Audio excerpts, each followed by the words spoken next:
بسم اللہ الرحمن الرحیم۔ السلام علیکم ورحمۃ اللہ وبرکاتہ۔ بیٹے پر ماں کی حقوق۔ میرے پیارے بھائیوں اور بہنوں، خاص طور پر میرے پیارے بیٹوں، آج ذرا دل سے سننا، کیونکہ آج بات ہو رہی ہے اس ماں کی جس کے بغیر تمہاری کوئی پہچان نہیں۔ وہ ماں جس نے تمہیں 9 مہینے اپنے وجود میں رکھا، درد سہ کر تمہیں اس دنیا میں لائی، اور پھر اپنی نیند، اپنی خواہشیں، اپنی خوشیاں، سب کچھ تم پر قربان کر دیا۔ بیٹو، کیا تمہیں وہ راتیں یاد ہے جب تم بخار میں تپتے تھے اور ماں تمہاری ساری رات جگتی تھی؟ کیا تمہیں وہ دن یاد ہے جب ماں خود بھوکی رہ کر تمہیں کھانا کھلاتی تھی؟ نبی کریم صلی اللہ علیہ وسلم کے پاس ایک صحابی آتے ہیں اور پوچھا، یا رسول اللہ صلی اللہ علیہ وسلم، میرے حسن سلوک کا سب سے زیادہ حقدار کون ہے؟ آپ صلی اللہ علیہ وسلم نے فرمایا، تمہاری ماں۔ پھر پوچھا، اس کے بعد فرمایا تمہاری ماں۔ پھر پوچھا، اس کے بعد فرمایا تمہاری ماں۔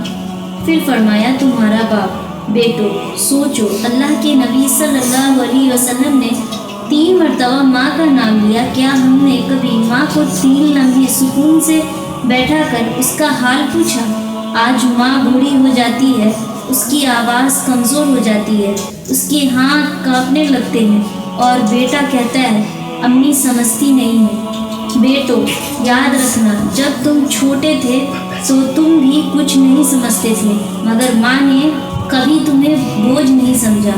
قرآن کہتا ہے، ماں باپ کے سامنے اف تک نہ کہو، اور ہم اونچی آواز میں بات کرتے ہیں، بے رخی دکھاتے ہیں، پھر کہتے ہیں ہم مصروف ہیں۔ بیٹا، ماں کی آہ عرش کو ہلا دیتی ہے، اور ماں کی دعا قسمت بدل دیتی ہے۔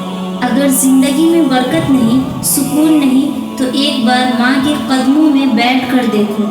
جس دن ماں روٹھ گئی، سمجھ لینا جنت کا دروازہ بند ہو گیا ہے، اور جس دن ماں راضی ہو گئی، سمجھ لینا اللہ راضی ہو گیا ہے۔ بیٹو، ماں کے لیے بڑا گھر نہیں چاہیے، مہنگے کپڑے نہیں چاہیے، اسے بس تمہارا نرم لہجہ، تمہارا وقت اور تمہاری عزت چاہیے۔ آخر میں میرے پیارے بیٹو، اگر تمہاری ماں زندہ ہے تو اللہ کا شکر ادا کرو، اور آج ہی جا کر اس کے ہاتھ چوم لو، اور اس کے سر پر ہاتھ رکھ کر کہو، امی مجھے معاف کر دو، کیونکہ ماں جیسی ہستی دوبارہ نہیں ملتی۔ اللہ تعالیٰ ہمیں ماں کی حقوق ادا کرنے کی توفیق عطا فرمائے، آمین یا رب العالمین۔ السلام علیکم ورحمۃ اللہ وبرکاتہ۔